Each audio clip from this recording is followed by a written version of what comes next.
You guys noticed that this generation the console war was actually kinda boring? Nintendo spent all of their time doing their own thing, not even thinking about or acknowledging their competition. Microsoft started off the same way, but eventually acknowledged Nintendo as the threat and started competing with them for their new main fanbase. Sony seems to spend most of their time doing what Sega did, talking trash about the competition, motion controls being a gimmick and such. Could you imagine Sega nowadays at a place like E3 with a new console? The difference between Sega and Sony was that Sega wasn't afraid to come straight out and tell you who it was they were talking about. While Sony said motion controls are a gimmick, Sega would have came right out and said, Nintendo is a gimmick and their graphics are terrible and Mario is fat and slow. Unlike Sonic the Hedgehog.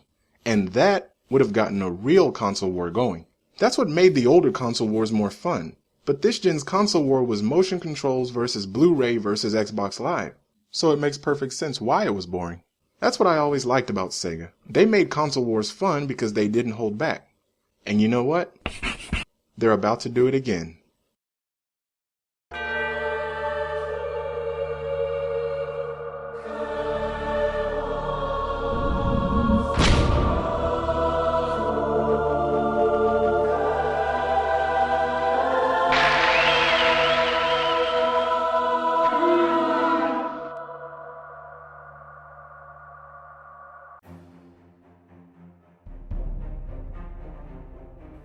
(1992). The 3DOs managed to take over in our altered events as the new leading console. Most of the third-party developers have started to develop for it. The 8-bit stuff was fun, but it's time to take it to the next level, and that just can't be done with the Sega Master System. This new console, however, has now gotten a hold of companies like Capcom, Konami, and Squaresoft. They aren't necessarily exclusive to the console, but at this point the types of games that they want to make can only be done on the 3DO. And the company known as id has also managed to bring in a completely new fan base who seems to be rather interested in a new gaming genre.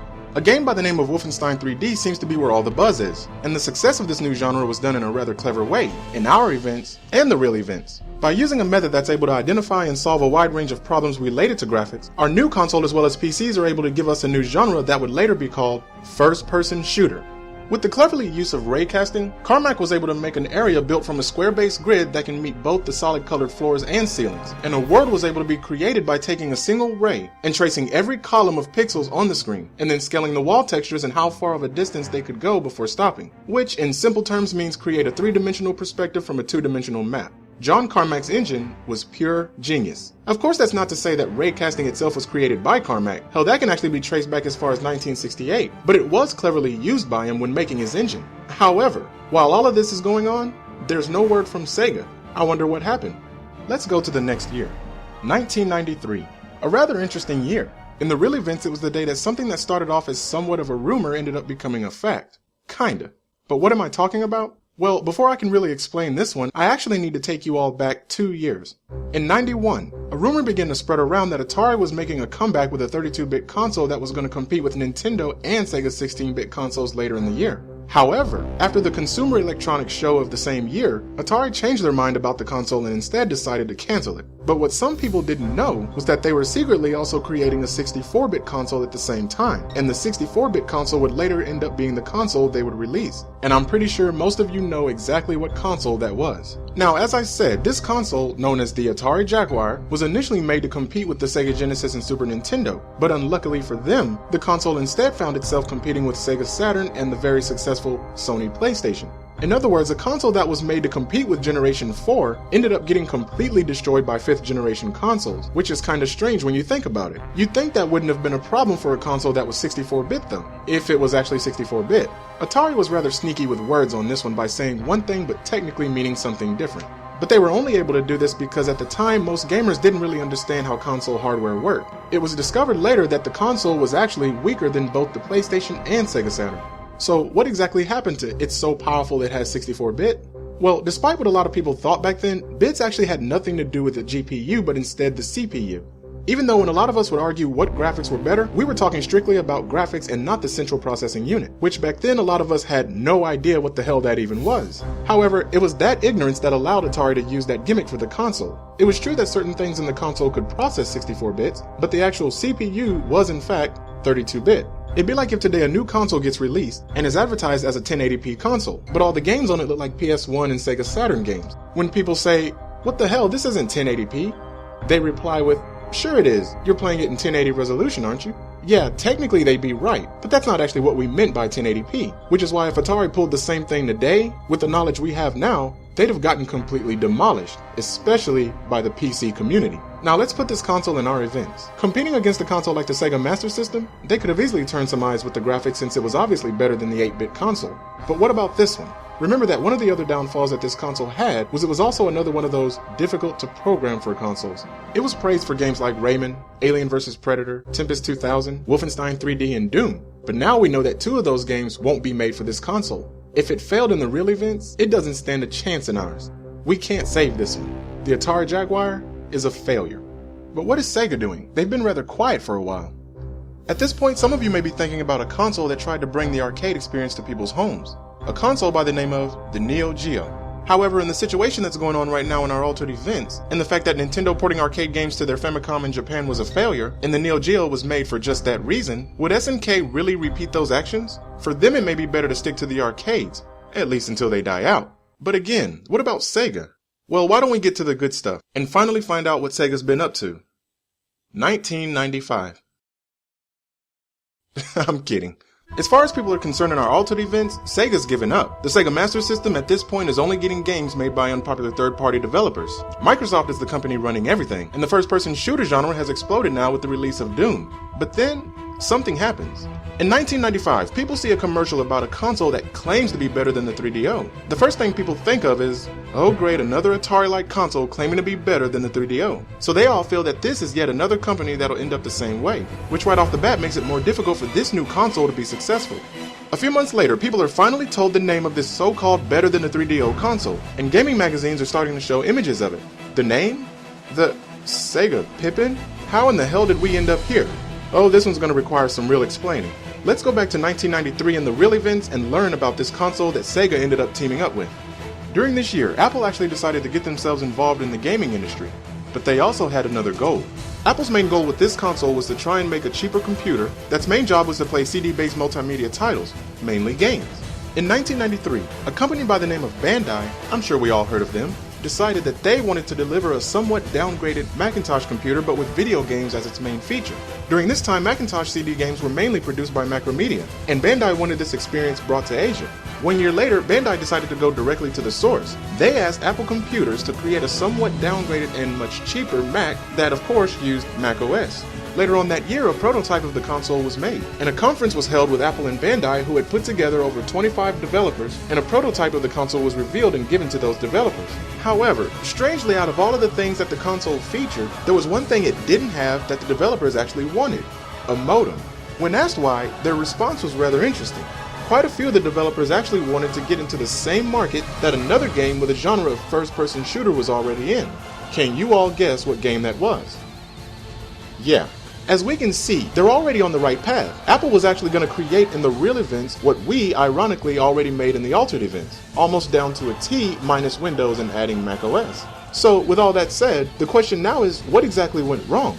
Well, as it turned out, adding something as simple as a modem to this console actually took away their main plan of releasing a cheaper Macintosh and instead forced them to use a more expensive PowerPC CPU. And this sadly ended up killing any chance of both Apple and Bandai making any profit from this console. So when the console was released in '95, when you think about all of this while also realizing that Apple and Bandai had to compete against Nintendo, Sega, and Sony, we end up with a scenario of a company that created an expensive machine that didn't have the same games as its competition. In other words, it didn't stand a chance. The price of $599 is a good price as a computer. However, it was seen less as a computer and more as a gaming console. Now, putting this console in our alternate events is one thing, but can it even be a success? Well, we can remove Nintendo and Sony as their competitors. So this would leave their main competition to 2 companies, Sega and Microsoft. Sega wouldn't really be much of a threat with their Sega Master System mainly relying on side-scrolling games. So how do we make this work? Well, the first thing would be to remove Bandai from this equation and replace it with Sega.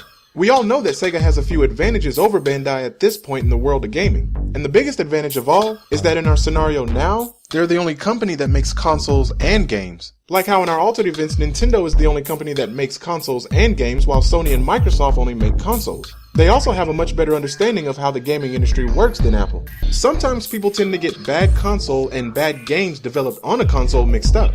Other times a console may be seen as bad for the developers when compared to another console that's much easier to develop for.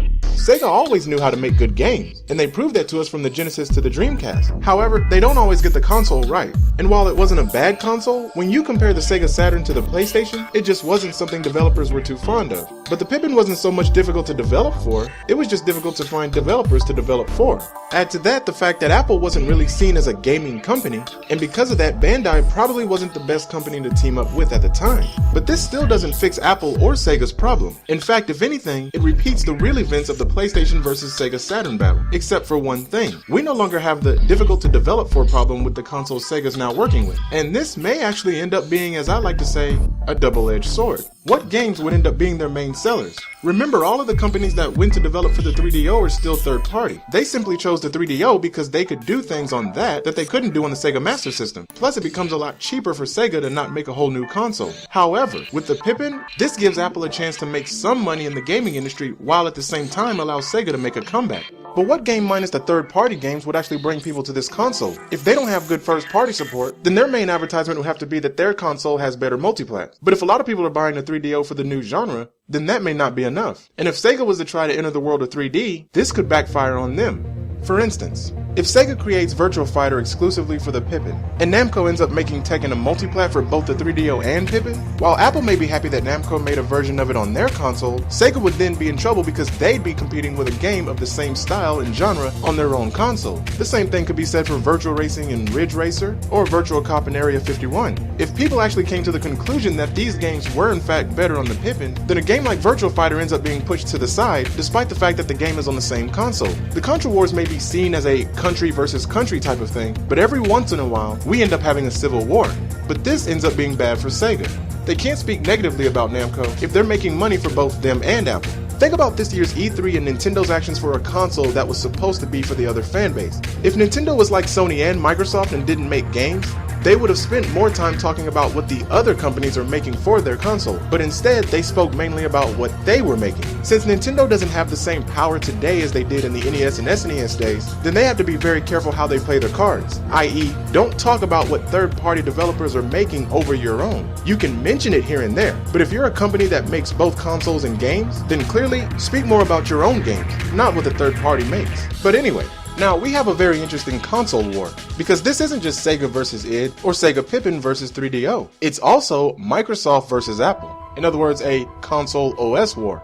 Sega makes their typical trash talking, we're better than the competition because commercials by taking advantage of one of Microsoft's biggest problems. If you want to play a console that screws up in the middle of your game, i.e. blue screen, then the Microsoft 3DO is for you. Sega's also trying to convince people that the Pippin has the better versions of all third-party games on both consoles, but Sega's also competing with certain games that are on both consoles. Alex Kidd here also could be in trouble. Yeah, he'll still have his dedicated fan base, but one of the most difficult things to do sometimes is compete a game with a character versus a game that has a character, but the character isn't actually popular, nor is it what brings people to the game itself. Alex Kidd wouldn't be competing against the character, he'd be competing against a whole different genre, with a completely different fan base. Competing with two characters works best when both characters are from the same genre. So what exactly does this do for our console war?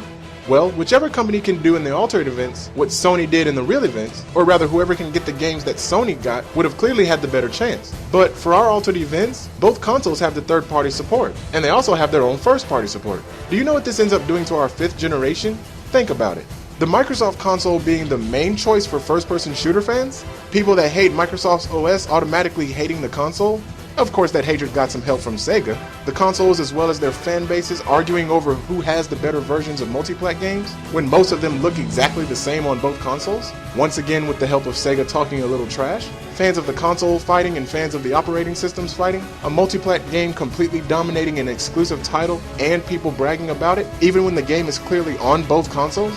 The 5th generation in our altered events somewhat turned into our current 7th generation.